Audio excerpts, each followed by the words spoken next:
आता आपण पावसासंदर्भातल्या वेगवान स्वरूपातल्या काही बातम्या बघूयात। सोलापूरच्या अक्कलकोट तालुक्यामध्ये दमदार पाऊस झाला। खैराट गावातील ओढ्याच्या पाणी पातळीत वाढ झाली। अनेक शेतात पाणी शिरलं। अक्कलकोट तालुक्यातील बंधारे पाण्याखाली गेले। जनजीवन पुरतं विस्कळीत झालं। सोलापूरच्या अक्कलकोट तालुक्यात मुसळधार पाऊस झाला। अक्कलकोट ते वागदरी रस्ता वाहतुकीकरता बंद झाला। शिरशी गावाजवळ आलेल्या पुलावर पाणी आलं। अक्कलकोट वागदरी वाहतूक बंद करण्यात आली। अक्कलकोट तालुक्यातील हरणा नदीला आलेल्या पुरामुळे वाहतूक बंद झाली। आजही सोलापूर जिल्ह्याला रेड अलर्ट देण्यात आलाय। येवला तालुक्यातील धामण्या नदीला पूर आला। भागातील लोकांचं प्रचंड नुकसान झालं। वादळी वाऱ्यासह पडणाऱ्या पावसानं या भागातील पोल्ट्री फार्मचं नुकसान केलं। घरांचे पत्रे उडून गेले।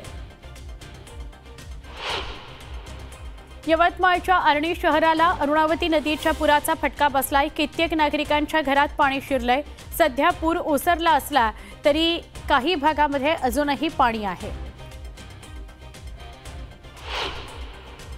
यवतमाळ आणि मराठवाड्यातील जिल्ह्यांमध्ये सुरू असलेल्या मुसळधार पावसामुळे इसापूर धरण पूर्णतः भरलंय। धरणाच्या पाणलोट क्षेत्रात होत असलेल्या पावसामुळे इसापूर धरणाचे 13 दरवाजे उघडण्यात आलेत। त्यातून 22,062 क्युसेक प्रति तास इतका पाण्याचा विसर्ग सुरू आहे। अहिल्यानगर जिल्ह्यात पावसानं दाणादाण उडवून दिली। रस्त्यांना नदीचं रूप प्राप्त झालं तर शेतपिकाचं देखील मोठ्या प्रमाणात नुकसान झालं। कोपरगाव, श्रीरामपूर, शिर्डी, राहता या परिसरात जनजीवन पूर्णपणे विस्कळीत झालं। नांदेड शहराजवळून वाहणाऱ्या आसना नदीला पूर आला। पुराचं पाणी बाजूच्या हायटेक सिटी या वसाहतीत शिरलं। वसाहतीतून 25 लोकांचं सुरक्षितरित्या रेस्क्यू करण्यात आलं। बीडच्या माजलगाव धरणातून मोठ्या प्रमाणात पाण्याचा विसर्ग केला जातोय। सिंदफणा नदीला त्यामुळे पूर आलाय। पुरातून दुचाकी नेण्याचं धाडस शेतकऱ्याच्या अंगलट आलं। वाहून जाणाऱ्या शेतकऱ्याला काही तरुणांनी वाचवलं। त्याची बाईक सुद्धा कठड्याला बांधून ठेवली। हा व्हिडिओ व्हायरल झालाय। सोलापूरच्या बार्शी तालुक्यातील आगळगाव इथल्या चांदणी नदीच्या पाणी पातळीत वाढ झाली आहे। ग्रामस्थांना पुराच्या पाण्यातून कसरत करावी लागते।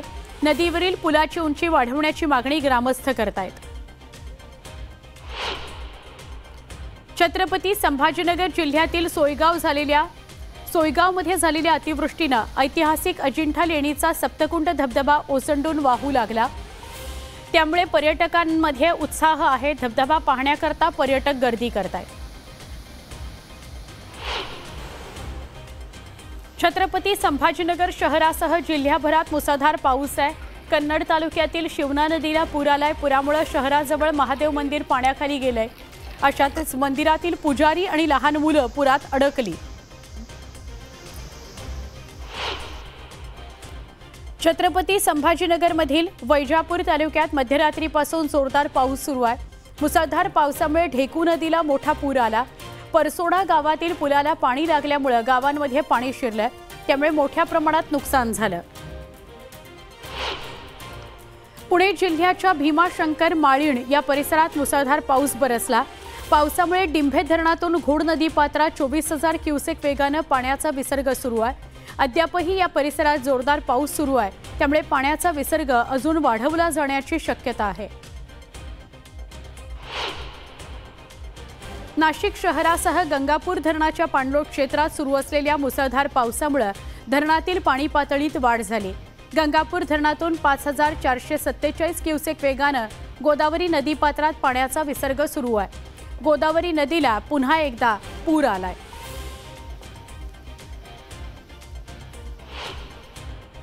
आता आपण मराठवाडा, विदर्भ या भागाकडे वळूया। बीड जिल्ह्यात गेल्या 2 दिवसांपासून मुसळधार पाऊस पडतोय। नदी नाले तुडुंब भरून वाहतायत। ओढ्यांना पूर आलेला आहे। शहरातून वाहणाऱ्या बिंदुसरा नदीनं तर धोक्याची पातळी ओलांडली। त्यामुळे शहराला जोडणाऱ्या पुलाला पाणी धडकलंय। नदीनं धोक्याची पातळी ओलांडल्यामुळे नागरिकांना सतर्क रहा असं सांगितलं गेलंय प्रशासनाकडून। बीड जिल्ह्यामध्ये गेल्या 2 दिवसापासून सुरू असलेल्या मुसळधार पावसामुळे नदी नाले ओढे दुथडी भरून वाहत आहेत। मी बीड शहरातून वाहणाऱ्या बिंदुसरा नदीपात्रामध्ये आहे आणि आपण पाहतोय माझ्या पाठीमागं अशा पद्धतीनं या बिंदुसरा नदीला जे दुथडी भरून वाहते आणि पुराचं प्रमाण देखील आपण पाहतोय। बीड शहरातला जो मुख्य पूल समजला जातो डॉक्टर बाबासाहेब आंबेडकर पुतळा या शहरामधल्या 2 बाजूंना जोडणारा हा पूल आहे आणि या पुलाला पाणी लागले आहे। तर पुढचा जो दगडी पूल आहे तो देखील पाण्याखाली गेलेला आहे। पाण्याचा प्रवाह किती मोठ्या प्रमाणात आहे हे देखील आपल्याला पाहायला मिळते। विशेषतः आज रविवार असल्यानं या ठिकाणी बाजार भरत असतो। डॉक्टर बाबासाहेब आंबेडकर यांच्या पुतळ्याजवळ मोठा बाजार असतो आणि या बाजारासाठी खरेदी करण्यासाठी अनेक जण येत असतात। मात्र या ठिकाणी आता बाजार आज रद्द करण्यात आलेला आहे आणि इथं या पुलावरून पाणी जाऊ शकतं, त्यामुळे पोलीस प्रशासन देखील या ठिकाणी आहे। सुरक्षेच्या उपाययोजना देखील केल्या जातात। बिंदुसरा नदीचं अशा पद्धतीची परिस्थिती नाही तर जिल्ह्यातील इतर ज्या नद्या आहेत त्यामध्ये सिंदफणा नदी असेल, मांजरा नदी आहे, गोदावरी नदी आहे, या संपूर्ण नद्या अशाच पद्धतीने दुथडी भरून वाहत आहेत। तर जिल्ह्यातील 143 मध्यम लघु प्रकल्प हे पूर्ण क्षमतेने भरलेले आहेत आणि जे महत्त्वाचे मुख्य प्रकल्प आहेत मांजरा प्रकल्प त्याचे 7 दरवाजे उघडले आहेत। त्यातून हजारो क्युसेक पाणी हे नदीपात्रामध्ये सोडलं जात आहे। दुसरीकडे मांजरा प्रकल्पाचे हे 11 माजलगाव धरणाचे 11 दरवाजे उघडण्यात आले। त्याच्यामधून देखील लाखो लिटर पाण्याचा विसर्ग केला जातोय आणि काल रात्री जायकवाडी धरणातून जवळपास 1 लाख लिटर पाण्याचा विसर्ग केल्यामुळं गोदावरी नदीला दुथडी भरून वाहते। महापूर आलेला आहे गोदावरी नदीला आणि यामुळं शेतकऱ्यांचं देखील प्रचंड नुकसान झालेलं आहे। तर आज देखील हवामान विभागानं अतिवृष्टीचा इशारा दिलेला आहे। आज उद्यामध्ये 30 तारखेपर्यंत बीड जिल्ह्यामध्ये मुसळधार पाऊस पडू शकतो अशा पद्धतीने हवामान विभागानं इशारा दिलेला आहे। त्यामुळे एकंदरीत जनजीवन जे बीड जिल्ह्यातलं आहे ते विस्कळीत झाल्याचं पाहायला मिळते। काही ठिकाणी काही गावं हे पुराच्या पाण्यानं वेढलेली आहे, त्यामुळे त्यांचा संपर्क देखील तुटलेला आहे। त्या ठिकाणी आपत्ती व्यवस्थापन असेल, जिल्हा प्रशासन हे त्यांच्यावरती लक्ष ठेवून आहे, त्यांच्या बचावाचं कार्य देखील केलं जात आहे। मात्र दुसरीकडे जर बघितलं तर गेल्या 2 दिवसापासून बरसत असलेला पाऊस हा कधी नव्हे ते इतिहासामध्ये एवढ्या मोठ्या प्रमाणात पाऊस बरसलेला आहे। काही ठिकाणी जर बघितलं तर बीड जिल्ह्यामध्ये 566 मिलीमीटर पाऊस हे वार्षिक सरासरी असते, पण यावर्षी बरसलेला पाऊस हा 900 मिलीमीटरपेक्षा जास्त पाऊस झालेला आहे। त्यामुळे एकंदरीत शेतकरी शेतामधली पिकं त्याचबरोबर काही जणांची घरं देखील वाहून गेलेले आहेत। त्यामुळे इतिहासात कधी नव्हे ते एवढ्या मोठ्या प्रमाणात बीड जिल्ह्याला पावसानं झोडपून काढलेलं आहे। प्रशासनाच्या वतीनं जिल्हाधिकारी यांनी आवाहन केलेलं आहे कुणीही नदीकाठावरती जाऊ नये, जीव धोक्यात घालू नये, घरीच राहून सुरक्षित राहा अशा पद्धतीचा जिल्हाधिकारी यांनी आवाहन केलं आहे। त्याच पद्धतीने न्यूज 18 लोकमत देखील सर्व प्रेक्षकांना आवाहन करते। पुराची परिस्थिती आहे त्यामुळे कुणीही नदीकाठावरती जाऊ नये, सुरक्षित घरीच राहून आपला जीव वाचवावा अशा पद्धतीचं आवाहन न्यूज 18 लोकमतच्या माध्यमातून असेल। सुरेश जाधव, न्यूज 18 लोकमत, बीड। परतीच्या पावसाने राज्यात धुमाकूळ घातलेला आहे आणि अशातच मुंबईसह उपनगरात आज आणि उद्या अतिमुसळधार ते अतिवृष्टी सदृश्य पावसाचा अंदाज वर्तवण्यात आलेला आहे। हवामान खात्याने या परिसरासाठी रेड अलर्ट जारी केलेला आहे। दरम्यान नागरिकांनी अत्यावश्यक काम असेल तरच घराबाहेर पडावं असं आवाहन हवामान खात्याने केलंय। त्याचबरोबर कोकण, मराठवाडा आणि मध्य महाराष्ट्रात देखील मुसळधारेचा अंदाज वर्तवण्यात आलेला आहे। मुंबईत सकाळच्या वेळेस पावसाचा जोर कमी होता, मात्र पुन्हा एकदा पावसाचा जोर दादर परिसरात वाढलेला आहे। आपण दृश्यांमध्ये पाहतोय अतिवृष्टी सदृश्य पावसाचा अंदाज आज आणि उद्या वर्तवण्यात आलेला आहे। हवामान खात्याने हा अंदाज वर्तवलेला आहे। मुसळधार पावसाचा रेड अलर्ट देण्यात आलेला आहे। कुठे कुठे मुसळधार पाऊस पडू शकतो तर पालघर, मुंबई, रायगड, ठाणे, लातूर आणि नांदेडमध्ये रेड अलर्ट देण्यात आलेला आहे। धाराशिवमध्ये देखील रेड अलर्ट जारी करण्यात आलेला आहे। तिकडे हिंगोलीमध्ये देखील रेड अलर्ट जारी करण्यात आलेला आहे। थेट जाणार आहोत आमच्या प्रतिनिधी स्नेहा जाधव आपल्याला अधिकची माहिती देतील। स्नेहा, मुंबईमध्ये देखील आता जोरदार पाऊस बरसायला सुरुवात झालेली आहे।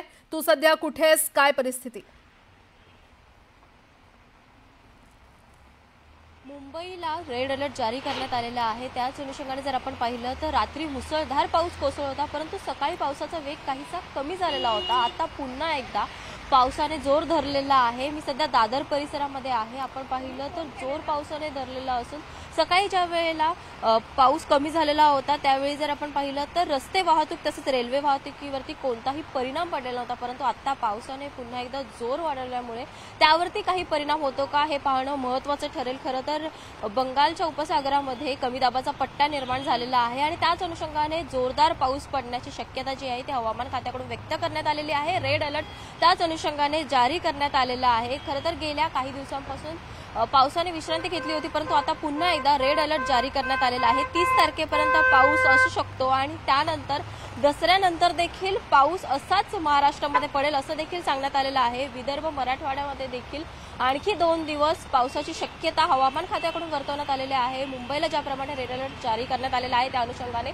नागरिकांनी सतर्क राहायला पाहिजे। बाहेर पडण्याच्या वेळी देखील पाऊस बघूनच घराबाहेर पडायला पाहिजे, तसंच सतर्क राहायला पाहिजे असा इशारा देखील हवामान खात्याकडून व्यक्त करण्यात आलेला आहे। बरं, स्नेहा वेळोवेळी अपडेट घेत राहू। तुर्तास धन्यवाद या संपूर्ण माहितीसाठी।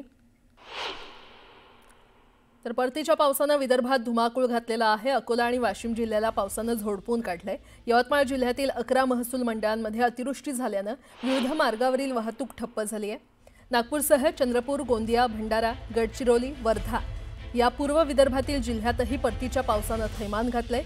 यात हजारो हेक्टरवरील पिकांचं अतोनात नुकसान झालेलं आहे।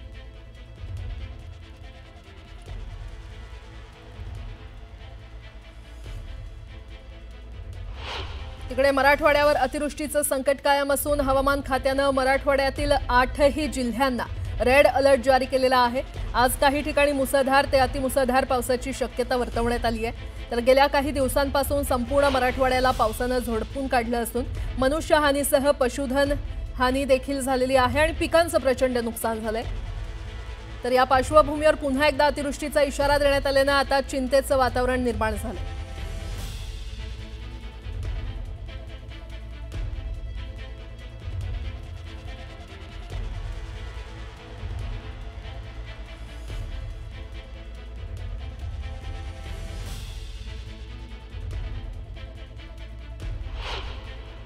ही काही दृश्य ड्रोनच्या माध्यमातून घेण्यात आलेली आहेत, ती आपण पाहतोय कशा पद्धतीनं नुकसान झालेलं आहे आणि आता पुन्हा एकदा अतिवृष्टीचा इशारा देण्यात आलेला आहे। म्हणजे 8 दिवस झाले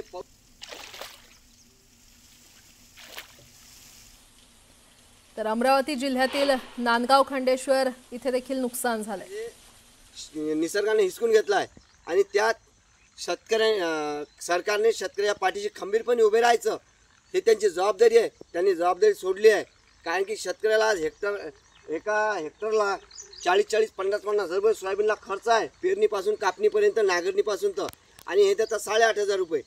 आणि या 8,500 रुपये काय होते?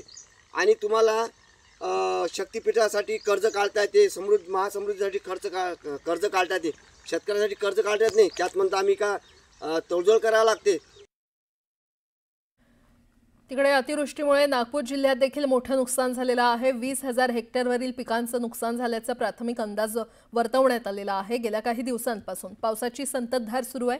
जिल्ह्यात पावसानं सरासरी ओलांडली आहे, मात्र आतापर्यंत 1004.8 मिलीमीटर पावसाची नोंद झालेली आहे, जी सरासरीपेक्षा 8% जास्त आहे।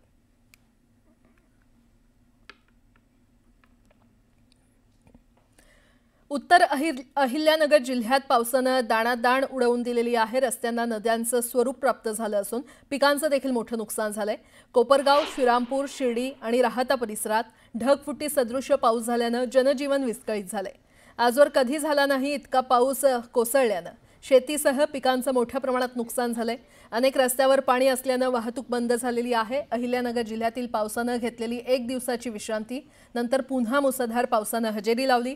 नगर तालुका तसंच पाथर्डी भागात सलग तासनतास झालेल्या पावसामुळे जनजीवन विस्कळीत झालेलं आहे। काही ठिकाणी वाहतूक पूर्णपणे ठप्प झाली असून ओढे, नद्या महापुराच्या पातळीवर वाहू लागल्यात। अचानक आलेल्या पाण्यामुळे शेतकऱ्यांच्या उरल्या सुरलेल्या पिकांचं मोठ्या प्रमाणात नुकसान झालंय। ग्रामीण भागात शेतामध्ये पाणी साचल्यानं शेतकरी हवालदिल झालेले आहेत।